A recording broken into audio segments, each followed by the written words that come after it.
জগমোহন রাম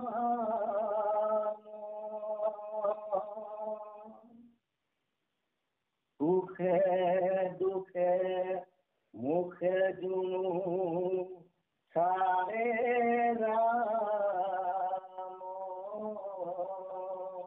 নাম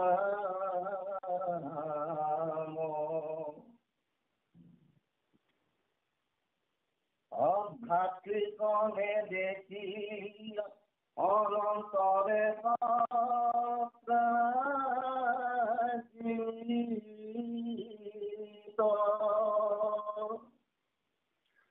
মহাদুকে ক্রন্দন করিলা বিপরীত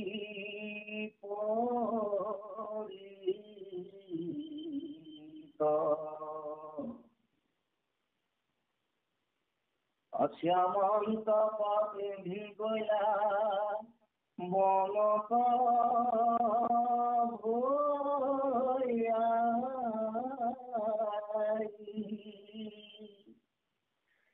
জানিলু মারিলে কৃষ্ণে নির্জন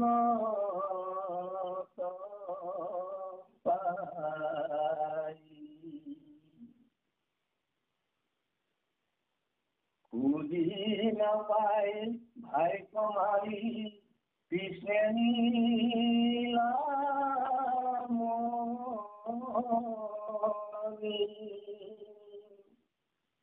খুনি সর্বলোকে আগ পরে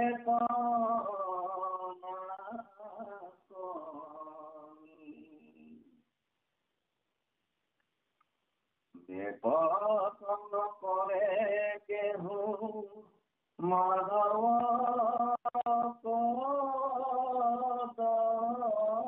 পদরে পাইলে সকল মুখ জানি দামোদরে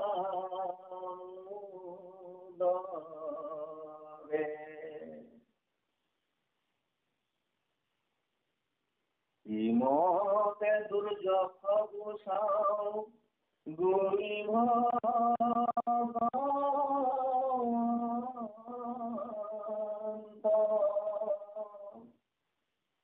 লগে লয়া লগ্ন গরিয়া খেলা পর্যন্ত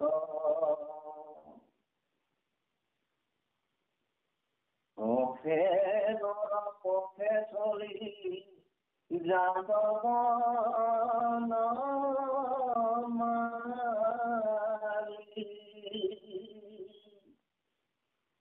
প্রবন্ধে ঘুরার কিছু খুঁজক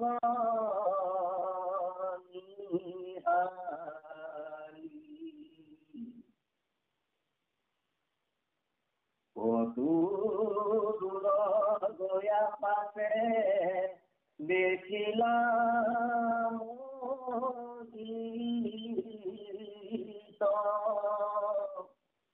রখে নকরিয়া আছে ঘুরায়ে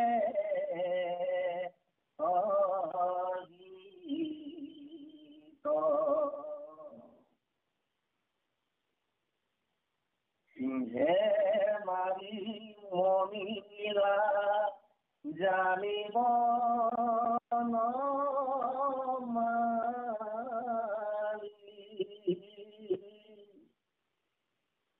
উঠিলা পর্বতে তার খুঁজক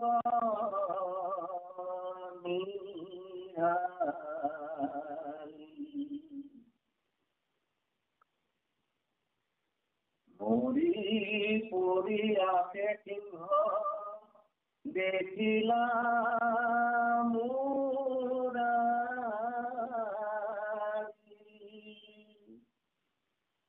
জানিলা ভালোকে মনি মিলে মারি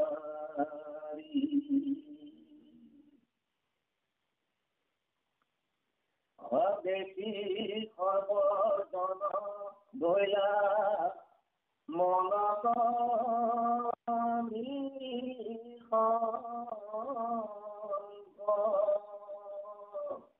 ও মিশাতে পালন্ত কৃষ্ণে দারুণ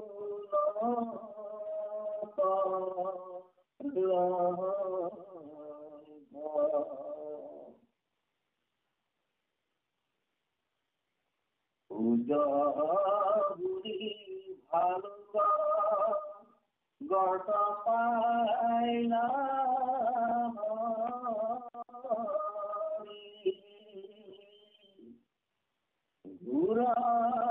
অন্ধকারে আছে গল্প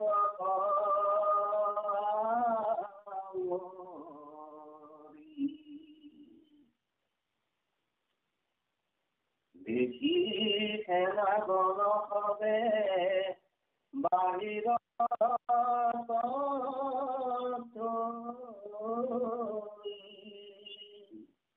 একে সরে গর্বে কৃষ্ণ প্রবেশিলা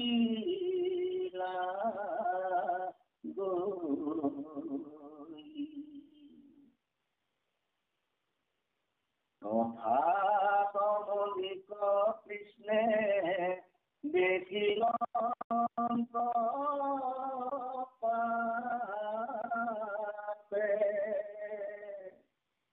হাতে লয়া ধাই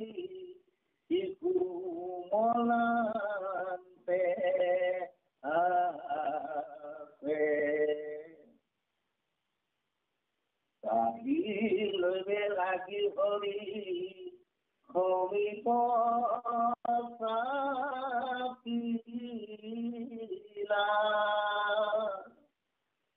হেন দেখি ভয়ে ধাই ধাউকে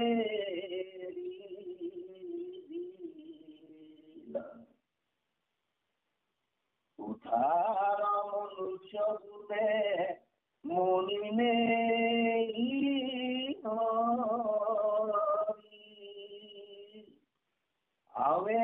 আবেরিক্ষরাগ লাগ লুয়া শান্ত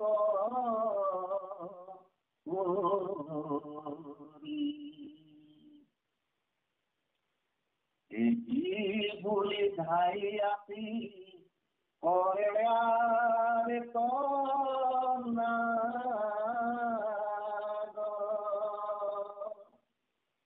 ভুলা হরি হরি সারা বিষয়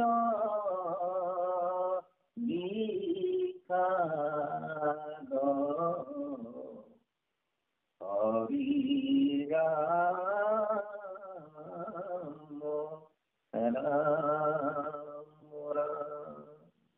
কৃষ্ণ কৃষ্ণ কৃষ্ণ মাধব মাধব মাধব আমার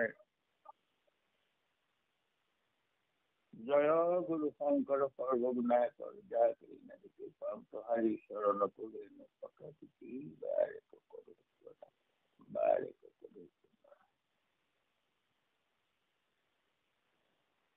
আমার জন্ম সেবার ছবি আজি নামামি সন্ধানী সত্ৰত সমবেত হোৱা আমাৰ পাঠক বা একটা বাপ আৰু আমাৰ সংসাৰক বা কুটুম্বকে সমস্ত ভক্তি প্ৰেমেৰ ৰক্ষক গ্ৰাহী বা পাইছে অনৰে আমাৰ ভক্তি বা আছে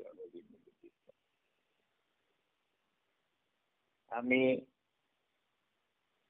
মহাপুৰুষ কৃপালু গুৰুজনে আমালৈ আগবঢ়াই থৈ যোৱা আমাৰ জীৱন শাস্ত্ৰ কীৰ্তন পুথি এই কীৰ্তনতে আমি আমাৰ জীৱনটো গঢ়িব পৰা সকলো সম্বল ইয়াত দি থৈছে। আমাৰ আত্মাৰ প্ৰয়োজনীয় সকলো কথা ইয়াত সন্নিৱিষ্ট কৰা আছে। আমি মায়াৰ পৰা কেনেকৈ আঁতৰি আহি আমাৰ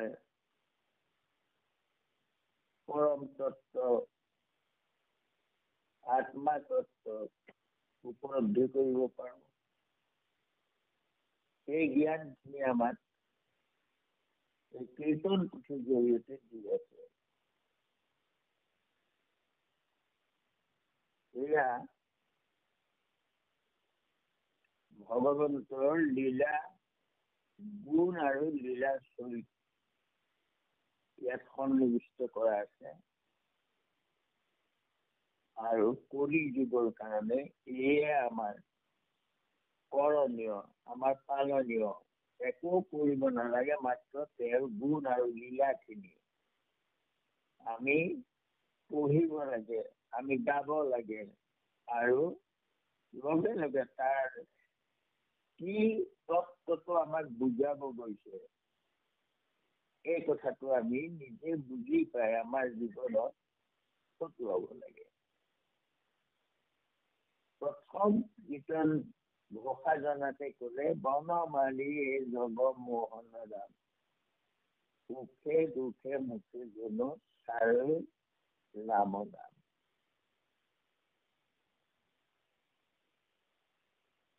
হে জগতৰ মোহন, সমস্ত জগতকে তেওঁ মোহি আছে। আকৌ ইয়াৰ এটা জগতকো তাৰমানে জগতখনক তেওঁ মোহি আছে। আকৌ তেওঁৰ কাৰণেই জগতখন মোহত পৰে। অৰ্থাৎ আমাৰ প্ৰত্যেকৰ হৃদয়তে তেওঁ আছে, আৰু গোটেই জগতখন মায়াৰ জগতখনত তেওঁ মানুহক মোহত পেলাই থাকে। অন্য হাতেদি তেওঁৰ মোহত, আমি জগতৰ মোহতকৈ, বাহ্যিক জগতখনৰ মোহতকৈ তেওঁৰ মোহত আমি কৰিব লাগে। অৰ্থাৎ মোহটো আমাক লাগে, কিন্তু সেই মোহটো দেহৰ প্ৰতি নহয়, আত্মাৰ মোহত আমি কৰিলে তেতিয়া আমাৰ কি হ'ব, যে সুখে দুখে যাতে তোমাৰ নামৰ মোহত আমি পঢ়ো।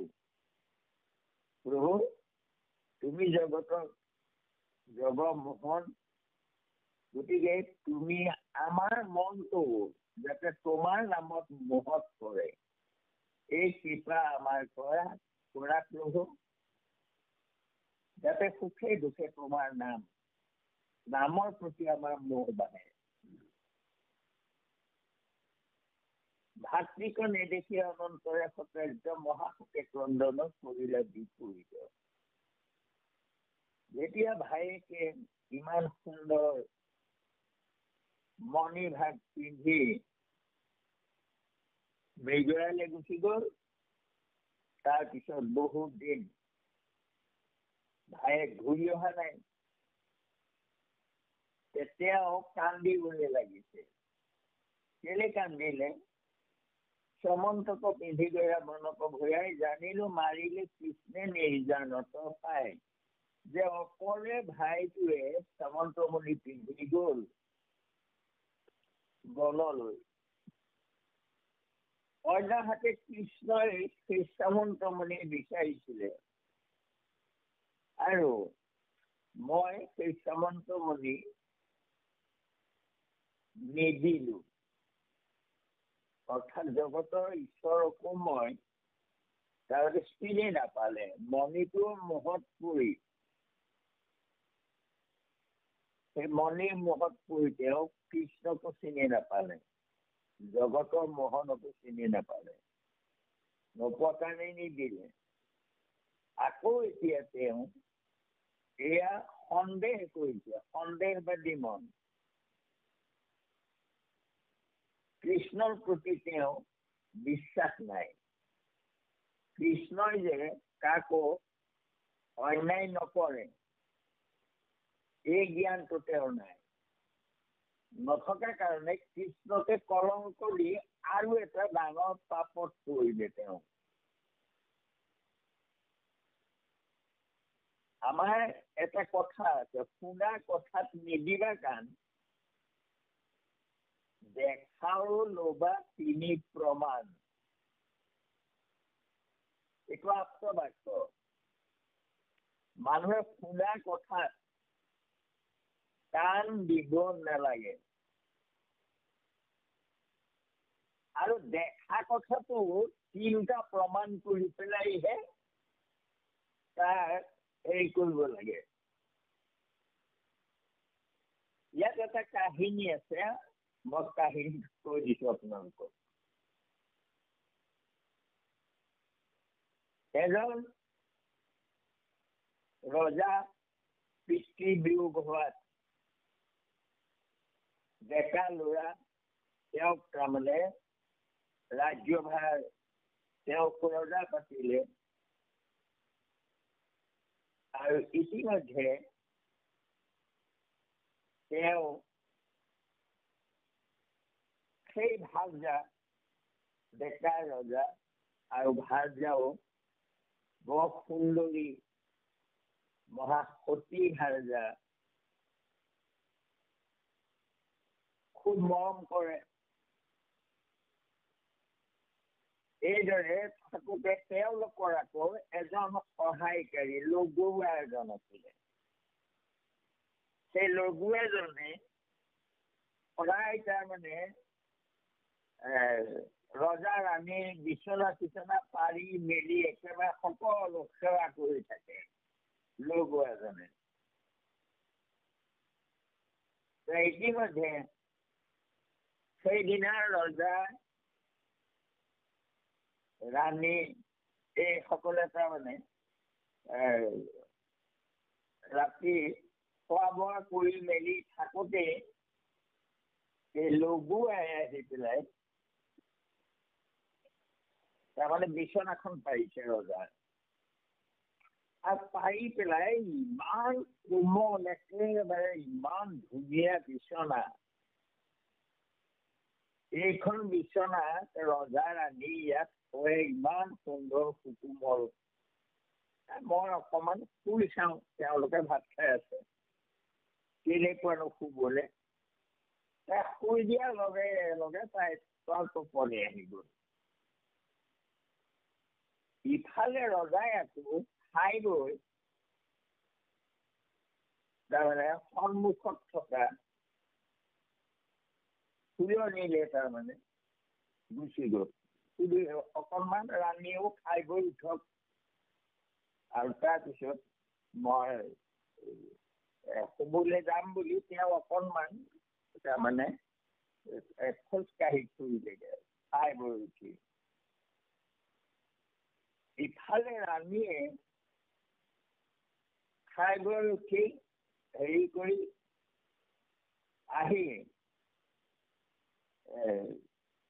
দেখিলেহি তাৰমানে হেৰিয়া কাপোৰখন তাৰমানে শুই আছে, ৰজা শুই আছে বুলি ভাবিছে। তাই কল্পনাও কৰা নাই লগুৱাটো এখন ঠাইত শুব বুলি। আৰু তাক কোচৰ কাষতে তাৰমানে ৰাণীও শুই দিলে। ইতিমধ্যে ৰাণীৰ টোপনি আহিলে। আহি তাৰপৰা ৰজা আহিছে, শুবলৈ আহিছে ল'ৰালৈকে। তাৰপৰা আহি পেলাই ঘটনাটো দেখি তাৰমানে একেবাৰে খঙত একো নাই হৈ গ'ল। গৈ তেওঁ খাপৰ পৰা তৰোৱালখন উলিয়াই ল'লে। লৈ তাৰপিছত তেতিয়া ভাবিলে মনতে যে এইটোতো মই এনেকৈ ইহঁতক মাৰিলে হেৰি হ'ব, গতিকে মই আমাৰ বয়োবৃদ্ধ মন্ত্ৰীক মই কথাটো জনাই পেলাই মই ইহঁতক শাস্তি দি দিম। সেইবুলি গৈ ৰাতি মন্ত্ৰীৰ ওচৰ পালেগৈ। তাৰপৰা মন্ত্ৰীয়ে উঠি বোলে কি হ'ল মহাৰাজ, কিয় এনেকে ৰাতিখন আহিলে? তাৰপৰা বোলে নক'ব আৰু এনেকুৱা তেনেকুৱা কথা, গতিকে মই তাৰমানে সিহঁতক মই মাৰি পেলাম। তেতিয়া মন্ত্ৰীয়ে ক'লে, মহাৰাজ শুনা কথাত নিদিব কাৰণ, আৰু দেখাৰো লগত তিনি প্ৰমাণ। তাৰমানে মই নিজে দেখি আহিছোঁ, বোলে দেখিলেও 3টা প্ৰমাণ, নিজে দেখাৰো 3টা প্ৰমাণ কৰিব লাগিব। আপুনি নিজে দেখি আহিছে, সেইটো মই বুজি পাইছোঁ, কিন্তু বাৰু যি হ'ল হ'ল, ব'লক যাওঁ। তাৰপৰা গৈ তাৰমানে সেই কাষত ৰৈ পেলাই তাৰমানে যে আপুনি ইয়াতে ৰৈ থাকোচোন, আমি কি হৈছে কাহিনীটো গম পাবলৈ। ৰৈ থাকোঁতে তাৰপিছত সেই লগোৱাটোৱে আকৌ কেনেবাকৈ তাৰমানে সি বাগৰ মাৰি দিওঁতে ৰান্ধি হাতটো কৰিলে, পৰাৰ লগে লগে তাৰপৰা সি দেখিলে যে ক'ত মই কি কৰি আছোঁ, ক'ত আছোঁ বুলি সি জাপ মাৰি তাৰমানে নামি পেলাই একেবাৰে কঁপি আৰু কান্দিবলৈ ধৰিলে। ৰাণীয়েও ক'বতো নোৱাৰে, কল্পনা কৰা নাই সেই কি হৈ আছে। ৰাণীয়েও ফটকে ৰজা বুলি ভাবি আপোনাৰ কি হ'ল, কি হয়, কেলে জঁপিয়াই দিলে বুলি তাৰপৰা দেখে হেৰি তাৰমানে লগোৱাটোহে। তাৰপৰা লগোৱাটোৱে আৰু একেবাৰে ৰাণীৰ ভৰিত ধৰি আৰু কান্দি কান্দি ক'লে যে মহাৰাণী, মই তাৰমানে মই মৰিলোৱে আৰু মই বুজি পালোঁ, মোক আপুনি ৰক্ষা কৰক। মই বিচনাখন পাৰিবলৈ আহোঁতে মই তাৰমানে হেৰি ইমান ধুনীয়া বিচনা, মই এনেই শুই চাওঁ বুলি শুই দিলোঁ, আৰু মোৰ টোপনি আহিলে। মই তাৰমানে যে মহাৰাজটোলৈ গ'ল, তাৰপৰা বোলে মহাৰাজটোলৈ গ'ল, মই কোনো নহয়, ৰাণীয়েও তাৰমানে হেৰি কৰিছে। তাৰপৰা যেতিয়া ই কান্দি কান্দি ক'লে, তেতিয়া ৰাণীয়ে ক'লে, ঠিক আছে, তই এনেকুৱা কাম আৰু ভৱিষ্যতে কাহানিও নকৰিবি, তই যা, তই ভয় কৰিব নালাগে, তই শুই থাক গৈ। এই বুলি কৈ ৰাণীয়ে আকৌ বিচনাত ঠিক ঠাক কৰি মেলি তাৰপিছত ৰাণী তাৰমানে শুইছে। তেতিয়া মন্ত্ৰীয়ে ক'লে যে মহাৰাজ চাওক, এতিয়া এই কাহিনীটো সঁচা কি, কথাটো কি সঁচা? সেই ৰাণীৰ লগত ৰাণীয়ে ইচ্ছা কৰি তাৰ লগত কৈছিলে নে, বা সি ইচ্ছা কৰিয়ে এনেকুৱা কৰিছিলে নে? এইটো চাওক, এনেকুৱা মনে নাঞ্চন মতি ভ্ৰম, মানুহ মাত্ৰেই কেতিয়াবা দোষ হয়, কিবা কৰোঁ বুলি তেওঁ কৰা নাই। গতিকে এতিয়া আপুনি এই 2টা প্ৰাণীটো একেবাৰে হত্যা কৰি দিলেহেঁতেন, আৰু ৰজাই আপুনি হত্যা কৰিছে নিজে দেখিছে, সেইটোত আৰু কোনেও তাক মাত মাতিব পৰাৰ কথা নাই। গতিকে আপুনি 2টা প্ৰাণী, নিৰ্দোষী প্ৰাণীকটো হত্যা কৰিলেহেঁতেন। তেতিয়া ৰজাই ক'লে, হয় মন্ত্ৰী ডাঙৰীয়া, মই মোৰ সিদ্ধান্তটো মই তাৰমানে ভুল কৰিছোঁ বুলি ভবাইছিলোঁ। হয়, মোৰ ভাৰ্যা ইমান দয়ালু, আৰু তেওঁ সেই ল'ৰাটোকো বচাই দিছে, নিৰ্দোষী সিও। গতিকে মই বুজি পালোঁ কথাটো। তাৰপৰা বোলে হ'ব, এতিয়া আপুনি যাওক, শুই থাকক, আৰু কালিলৈ আপুনি তাৰমানে ৰাণীয়ে এই কথাটো আপুনি সুধিব, মুকলিকে ৰাজসভাতে সুধিব। সোধাৰ পিছত আপুনি সকলো গম পাব। তাৰপিছত গৈ শুই থাকিলে, আৰু তাৰ পিছদিনা আকৌ তাৰমানে ৰাজসভালৈ ৰাণীক মাতি নিলে। তাৰপৰা ৰাণীয়েতো কাহানিও ৰাজসভালৈ নামাতে।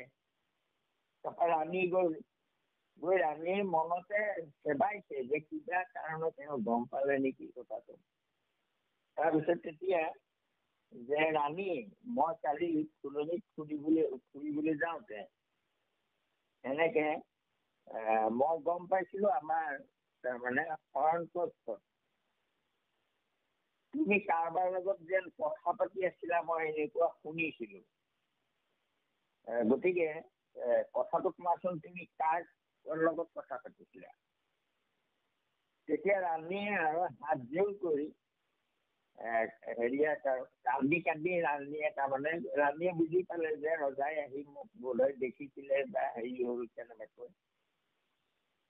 তাৰ গোটেই কথাখিনি কৈ দিলে যে মহাৰাজ, মই একেবাৰে সত্য কথাটো আপোনাক কম, কিন্তু আপুনি মই এটা কথা ৰাখিব লাগিব। তাৰমানে সঁচা কোৱা তুমি, আৰু মই তেতিয়া কি কথা ৰাখিব লাগে সেইটো মই বিবেচনা কৰিম। তেতিয়া ক'লে আৰু যে এনেকুৱা তেনেকুৱা কথা, আৰু বেচাই বিচনাখন পাৰোতেই তাৰো মানুহৰ মন ধৰকচোন, আমি ইমান সুন্দৰ বিচনাত শুওঁ আৰু সেইটো তাৰমানে হেৰি আছে, টান বিচনা এখনতে শুই থাকে সদায়। গতিকে মানুহৰ মনহে, ডেকা মানুহৰ মন, গতিকে তাৰ মন গ'ল সি বাগৰ মাৰি দিওঁতে বেচেৰা টোপনি আহি গ'ল। আৰু মইতো ডাকিয়ে ক'ব নোৱাৰো, সিহে আমাৰ বিচনাত শুইছে, ময়ো গৈ কাষতে শুই দিলো। আৰু তাৰপিছত সি কেনেবাকে সাৰ পালে, সাৰ পাই পেলাই তাৰ কঁপনি উঠিলে, সি জাপ মাৰি উঠি কান্দি কাটি ময়ো কোবতে তাৰমানে আপুনি বুলিয়েই ভাবিছিলো, কি হ'ল আপোনাৰ বুলি এনেকে দেখৰ মুখলৈ চাই যে লগোৱাটো সি কান্দি কান্দি মোৰ ভৰি ধৰি কান্দিলে যে মোৰ হেৰি হ'ল, মহাৰাজে মোক কাটি পেলাব, গতিকে আপুনি মোক জীৱনটো দান দিব, মই ভৱিষ্যতে এনেকুৱা কাম নকৰোঁ। তাকো মই তেনেকৈ কথাটো কৈ পেলাই পঠাই দিলো। গতিকে সেই কথাটো মই সঁচা কথা কলো, গতিকে বেচেৰা গাতো দোষ নাই, মহাৰাজে তাক ক্ষমা কৰি দিব লাগে। আৰু তেতিয়া মন্ত্ৰীয়েও হাঁহিছে। তাৰপৰা ৰজাইও তেতিয়া মন্ত্ৰীক কৈছে, ধন্যবাদ মন্ত্ৰী, আপুনি কোৱা কথাটো একেবাৰে সঁচা কথা। মই মোক ইমান ভাল পোৱা ৰাণীক মই তাৰমানে কাটি পেলালোহেঁতেন। আপুনি কোৱাটো হয় যে শুনা কথাত কাণ দিব নালাগে আৰু দেখাও 3টা প্ৰমাণ কৰিব লাগে। গতিকে এতিয়া ই তাৰমানে কলংকটো চিধাই তাৰমানে দিয়েই দিলে নহয়, জগতৰ ঈশ্বৰত তাৰমানে কলংক দিছে। সি কোনো প্ৰমাণ পোৱাৰ নাই, নোপোৱাকৈ কি বুলি ক'লে, খুজি নাপায় ভাগ্য মাৰি কৃষ্ণে নিলে মনে, শুনি সৰ্বলোকে আকৌ কৰে কণাকণি। এই কথাটো তাৰমানে মানুহৰ মুখত ওলাই গ'ল, চবে যে সত্যাজিতে কৃষ্ণই এনেকে হেৰি কৰিলে, ভায়েকক মাৰিলে বুলি কৃষ্ণই সত্যাজিতে কৈ ফুৰিছে।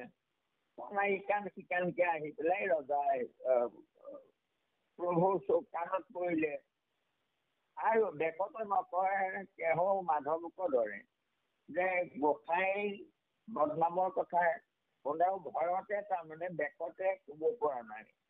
আৰু কৃষ্ণইতো কথা বুজি পাইছে মানুহৰ হাল জাল দেখি, যে মই কলংক মিছাতে কলংক পালো, আৰু শ্ৰীমতে দুৰ্দশ গুচাও গুণী ভগৱন্ত, যে মই এই কথাটো প্ৰমাণ কৰি দিব লাগিব মই যে নিষ্কলংক।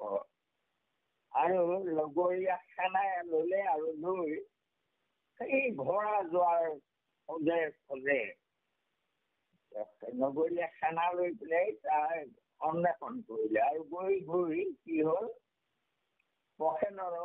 পথে চলি যান্ত বনমালী প্ৰবন্ধে ঘোঁৰাৰ সিটো খোজকনিহালি, খোজ চাই চাই গৈ আছে ঘোঁৰাৰ, আৰু কত দূৰ গৈ দেখিলে যে মাটিত দেখোন পখেন পৰিয়া আছে, আৰু ঘোঁৰাটোও মৰি পৰি আছে।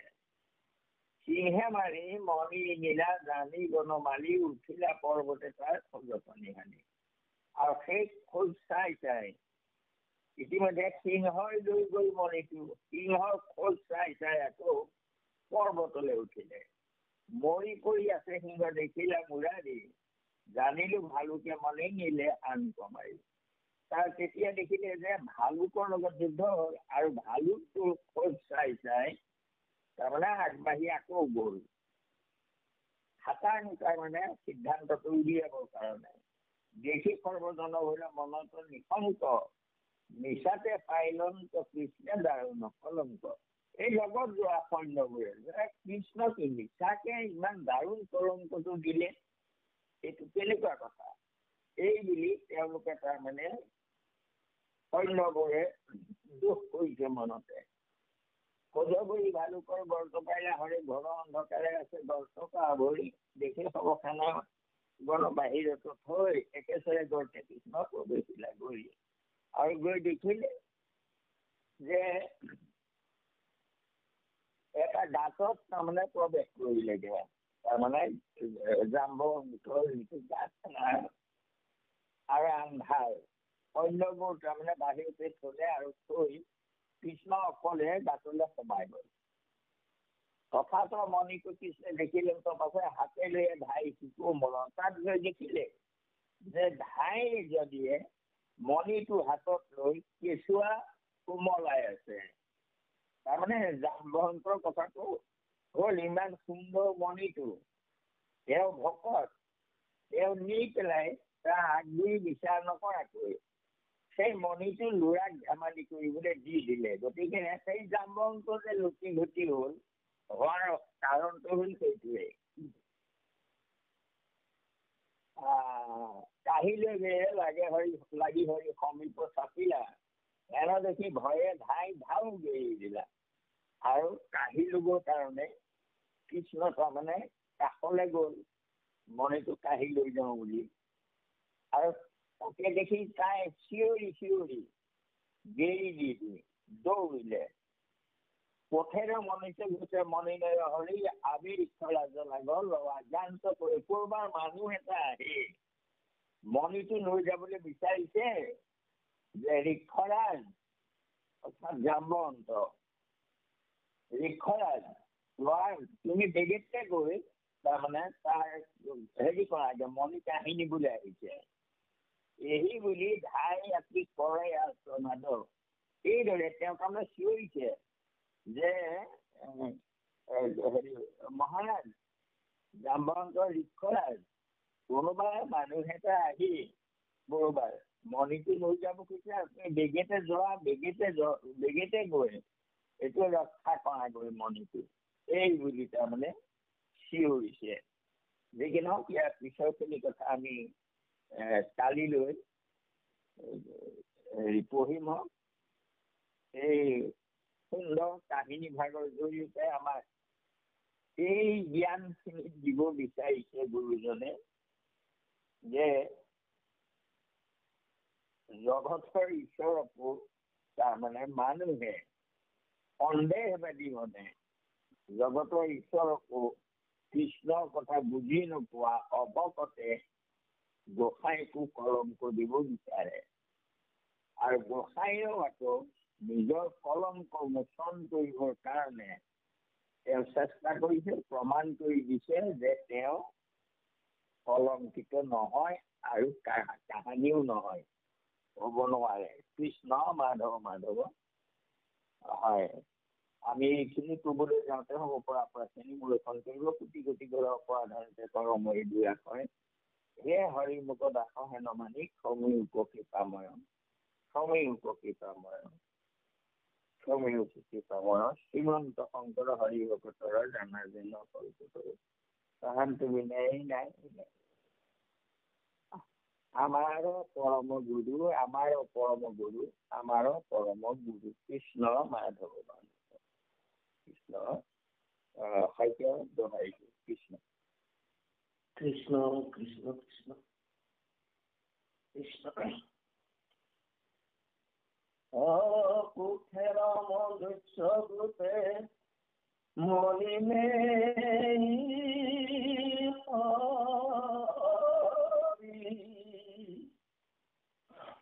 আবেৰিক্ষৰাজ লাগ লোৱা ধান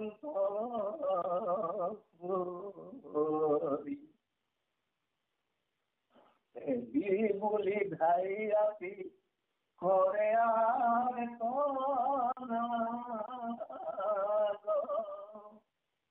বুড়া হরি হরি সারা বিষয়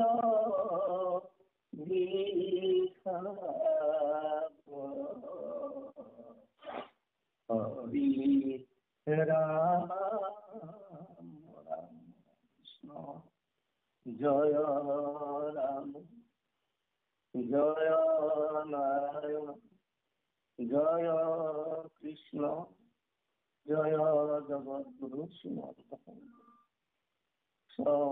হরি রাম অপরাধ বিনাশন তজু নাম নারায়ণ জানি নামে পখিলু